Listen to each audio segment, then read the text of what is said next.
Montana, where the Great Northern Plains meet the Rockies. A melding of landscapes and cultures that evokes an unmistakable feel in the American zeitgeist. Hardy men and women who make their living on the open range. Thrill seekers working deep into the backcountry in search of adventure and the best trout fishing west of the Mississippi. The intersection of great Western tribes who still hold this landscape and its largest wild resident as sacred. It's the spirit of the buffalo that's come back. The buffalo needs help, and the people are offering themselves back to the buffalo. There's a confluence here, not just of rivers and streams, mountains and plains, but of old ways providing potential solutions to new problems. The loss of diversity across the West is astonishing. It's the wisdom of our ancestors, providing a roadmap to reinvent our food system and our relationship with the natural world. Ultimately, people saw food as just like any other industry. It was about money, it's about power. I believe that we can help facilitate a much healthier world. All we have to do is listen to what she's telling us. My name is Kevin Chap, and for me, wild foods aren't just a luxury, they're a way of life. As an environmentalist, educator, and professional forager, I know the best ingredients are still waiting to be discovered. You just need to know where to look.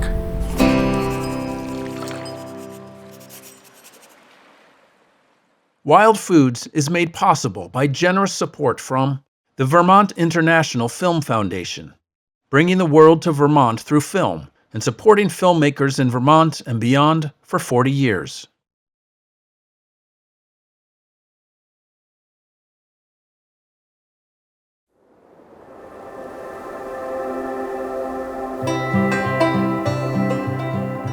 The Bears Paw Mountains in northern Montana are the eroded remnants of an ancient volcanic thrust that lifted the prairie into the sky.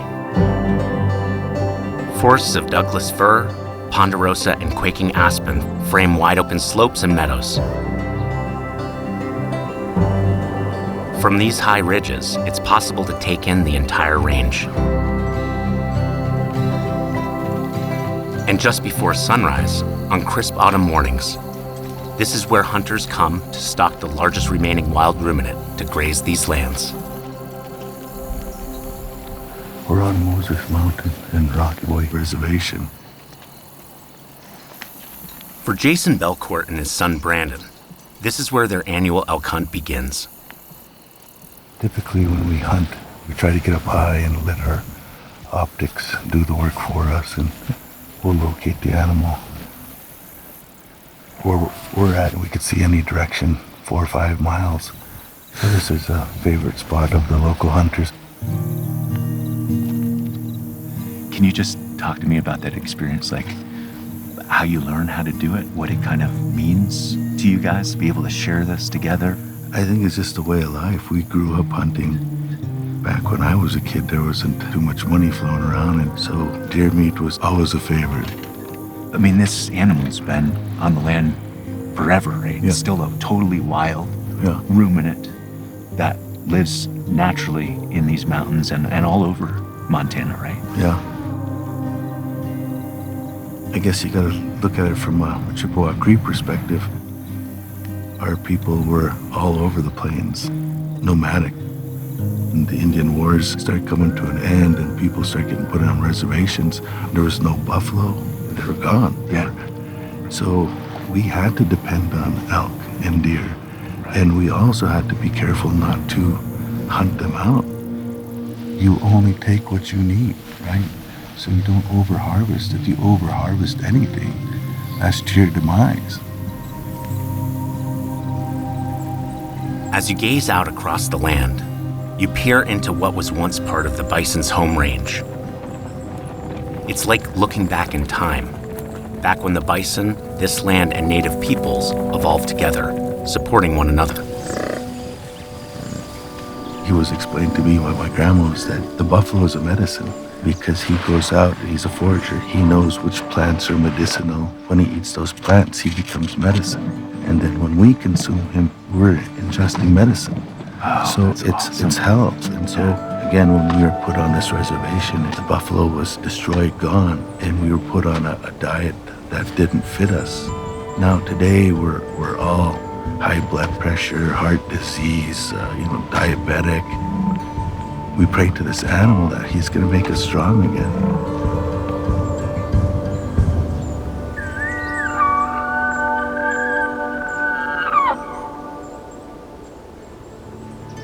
As the sun breaks through the clouds, Jason bugles for elk, hoping to draw in a bull looking for a mate.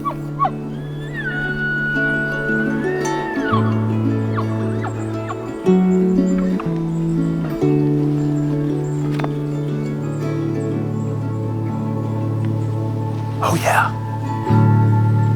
Wow. That is something else, man.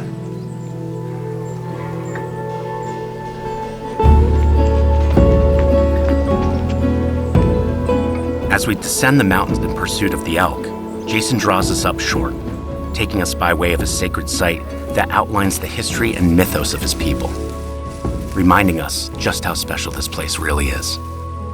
This is a particular buffalo, right? The white buffalo. Yeah. What's the significance of the white buffalo? Our creation story is before there was human beings here on this earth here, the Creator gathered all his spirits and buffalo, all the animals. He said, I'm going to bring my children, and who's going to help me? None of the animals would step up. Finally, the buffalo stepped up and he said, I'll help. And he said, they can consume me and I'll give them energy and I'll make them strong. And they can take my hide and they can make their lodges and make their clothes.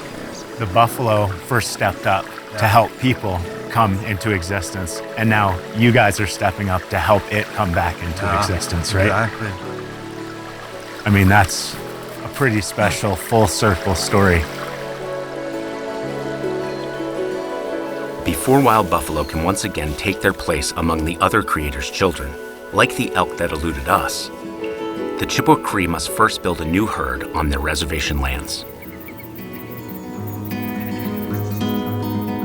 On an autumn day in 2021, the Chippewa Cree welcomed 11 bison back to the swath of former wild habitat through the Rocky Boy Buffalo Project, named for a famed Chippewa chief. Today, the ranch called Buffalo Child is home to nearly 50 recovered bison. Their project is one of 7 happening with all the indigenous tribes throughout Montana, and they're off to an impressive start. Pockets of restored bison range stretch from the Blackfeet's herd in the shadow of Glacier Park to Fort Belknap Reservation in north-central Montana. Cows and bulls from those more established herds come here. And their primary caretaker is Wyatt Caplet, a Smithsonian-trained biologist who grew up here. Grasslands are one of the most endangered and least protected environments in the world. No kidding. And they're also one of the rarest natural native grasslands that haven't been disturbed at all. Yep. So no plowing and no human development. Those are the rarest environments in the world, mainly because they're prime agricultural lands. Right. Like grasslands are where you want to keep your animals, or they're where you want to put your fields at. Regions where grasslands are still abundant, that's here in the northern Great Plains of North America, the plains of South America, and the central steppe of Kazakhstan and Mongolia and Central Asia. Those are the last bastions of grasslands, yeah. The ruminants play a huge part in the fact of why it's so valuable a land, right? Yes, a big part. So, I mean, I have to imagine that like the reintroduction of the natural ruminants that actually help build this soil has to be interesting to Smithsonian, yes. But it's also got to be personally interesting to you, right? Because of your heritage? Oh yes, of course. Across northern Montana on restored bison ranges, a half dozen native grasses are making a comeback. preservation also includes the reintroduction, right, of the natural ruminants that were here because they were the ones that made this rangeland as fertile. That's why it's so coveted, right? But Yes, yeah. they're supposed to be here. Yes, buffalo are very important. They go hand in hand with this habitat. You realize how important family is to them, how much they value being around one another, spending time with one another. The bison's instinct to stick close to family is mirrored by the Chippewa Cree community, which comes together for meals. Today we're going to have some buffalo that we grew on the reservation, along with the potatoes and squash and corn that went into this meal. It's all growing right here in Rocky Boy. With that, I'm going to call up our elder here, Sam Vernon Windy Boy, to come bless the food. Every morning, go and pray just before the sun comes over the mountain. It's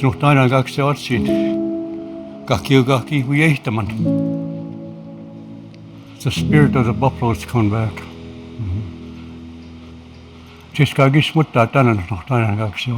Hey.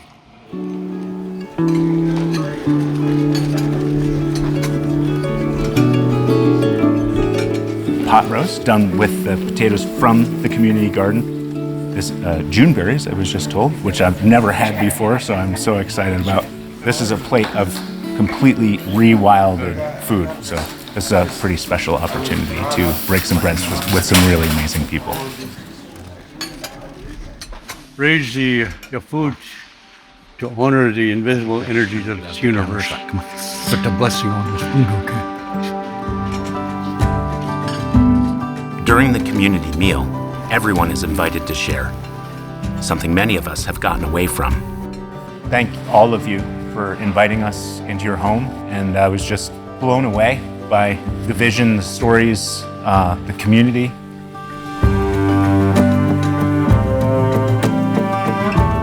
Afterwards, Wyatt shares the success of the tribe's growing bison herd by leading his elders out into the range. Powerful. You just feel them like that. Yes. A very commanding presence. Yeah.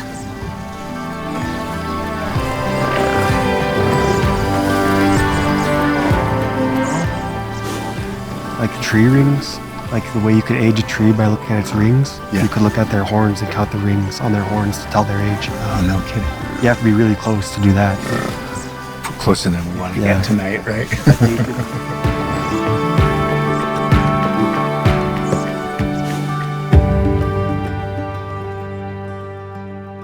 From the Rocky Boy Reservation in Box Elder, we're heading about 3 hours south to Adel, Montana, to meet up with Cooper Hibbert, fifth-generation ranch manager at Sieben Livestock Company. We're here to learn how wild bison are informing a massive shift in stock growing and spawning a new generation of working in closer relationship to the land, family, and community. Cooper brings his past experience of working on ranches in Mexico, Argentina, and Australia to his family's ranch. It's all Mother Nature, and to allow her to do her job to the greatest extent possible. So when you apply linear thinking and you're looking at maximum output, what you end up doing is extracting, and you are mining the resource. Yeah. So you're depleting your soils and you're ending up with lifeless soils, and so you end up with lifeless food and lifeless landscapes. Yeah, right.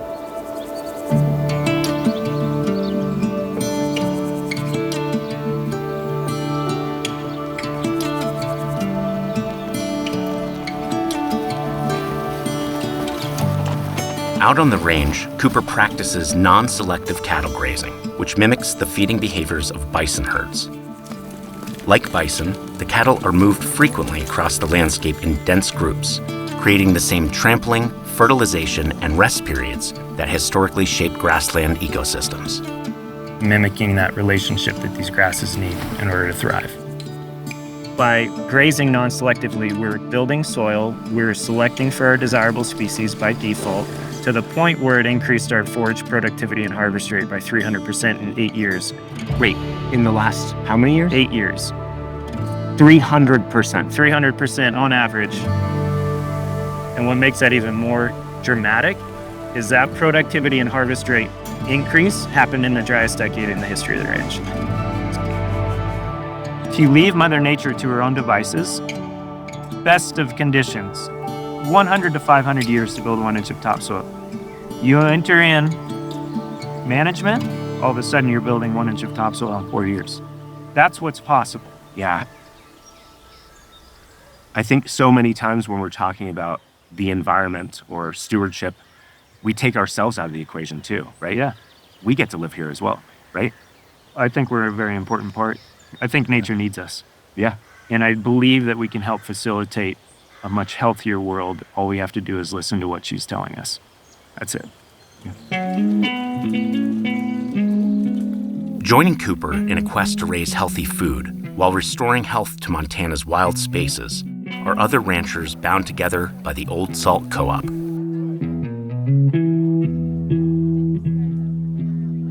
That right there is what we're trying to do with Old Salt, is to create a community, to bridge that gap, to provide that connection to people who want and value that, to be a part of these open, wild landscapes and knowing that that's where their life force is coming from. When someone does go to pick up their fort, if they make sure that that food is from a healthy, intact landscape that's supporting wildlife, healthy water, respect for people, you're voting with your fork. Yeah. And you're voting for what future you want to have for your kids by doing that. Like Cooper, Cole Mannix raises beef for Old Salt on his family's long-running ranch. Old Salt was kind of built from a couple of ranches that had been in Montana for a long time. My family's and Cooper Hibbard's place, the Seaman Livestock, first in the 1860s, 1870s, and those ranches are still in the same families. We talk about the food system we have today as having been built on efficiency, but I think the homogenization has resulted because ultimately people saw food as just like any other industry. It was about money, it's about power. Yeah. If we were going to get outside of this commodity system that treats every ranch the same, we were going to need to build a community of people that shared our values. So Old Salt isn't just raising cattle. It's actually growing soils. It's raising grasslands. Yes. It's creating community. And you get to taste that on your plate.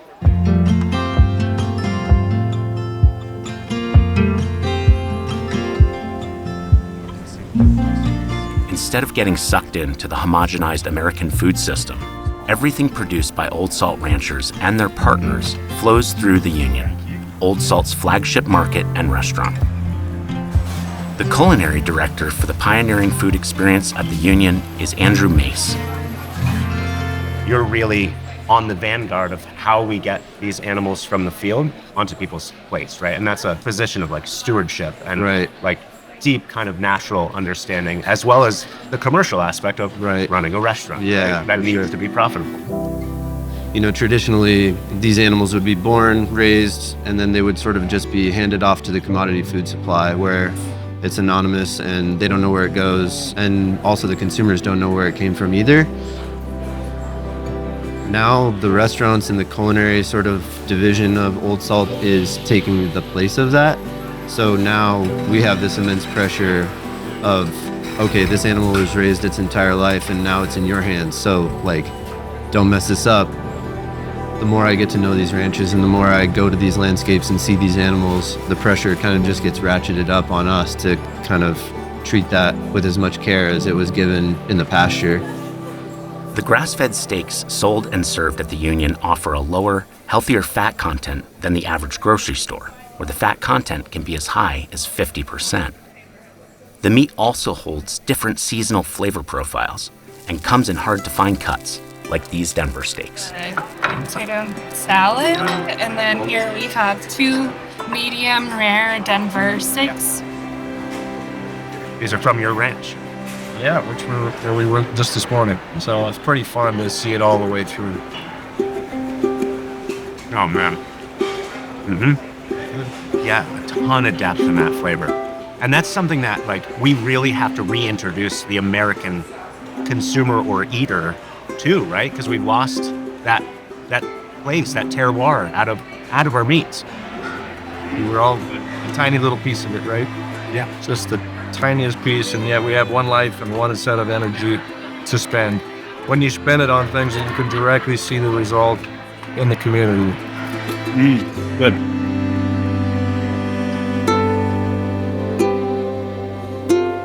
There's a place in Montana where the ideals of sustainable agriculture are reflected back as an intact wild landscape. The ecological lessons offered by grazing bison and the vision of local cattle ranchers is culminating into a wildly successful and inspiring story of restoration. This is the Centennial Valley, where cattle decimated this place just outside of Yellowstone National Park. But now, wild things and wild foods are thriving side by side. They're migrating birds, gray wolves, grizzly bears, and large cattle operations that no longer degrade this place. That's why it's also home to a recovering population of nearly extinct native fish, the Arctic grayling. We do have grayling, a few left. 67 2 years ago. They think there's about 100 this year that are living in the area between Alaska Basin and Upper Red Rock Lake. Old Salt rancher Xavier Roulet is restoring vital grayling habitat, where overgrazing turned the once pristine Hell-Roaring Creek into a giant mud hole. Sediment from the cattle ranch here washed downstream and helped snuff out the native grayling. About 8 years ago, we bought those two contiguous ranches that had been overgrazed, that were no longer used either by cows nor by wildlife. Most of the valley floor is essentially a mud pit because the riparian areas had been degraded to the point where the creeks no longer existed. And this means blown out by cattle overgrazing, like washing banks out. Washing the banks out, silting up the creeks. So the first effort was to restore the creeks, the riparian areas. The second task was to rebuild the creek, rebuild and plant willows. And eventually, we set up a lot of these beaver dam analogs. There's about 85 of them throughout this alluvial fan here that starts at the bottom of the Hell-Roaring Creek Canyon to retain water in the spring and essentially to recharge the aquifer. With his ranch manager, Cy McCullough, Xavier continues to return Hell-Roaring Creek to its former wild glory. You know, with the water restoration and straightening things out with the overgrazing, that's bringing back the grasses, helping rejuvenate it, that's treading up the ground, that's planting these seeds and bringing the grass back. As grayling return, so will cows. And the business of ranching done the Old Salt way. The whole purpose of this is to make a sustainable experiment that shows that you can improve the financial sustainability, in this case of ranching, give ranchers a better deal, but at the same time, give consumers a better deal at a pricing point that is not a premium to conventionally ranch proteins and meat. And that has been proven to be possible. What Old Salt is about is making it happen. We do not have more than another generation to get this right. We have about 20 years. All the models are showing it.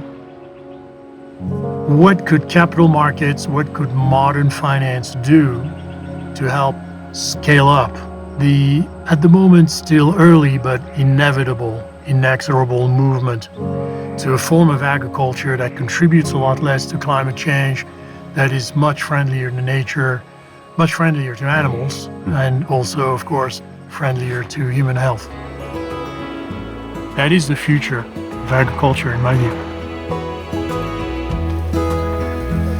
This future comes when communities find ways to prioritize their local food system. The Old Salt community is eating great, healthy food while supporting the great outdoors. And I'm right there with them. The inspiration one finds in the Centennial Valley gives me a tremendous amount of hope. It proves that through joint efforts and restoring balance in our ecosystem, specifically through our food system, we can restore landscapes and create healthier communities. From the banks of a newly restored stream, to the pastures of some epic ranches, to the indigenous stewards working to restore one of the great American icons, we all have something we can learn from this infinitely unique landscape. We just need to know where to look.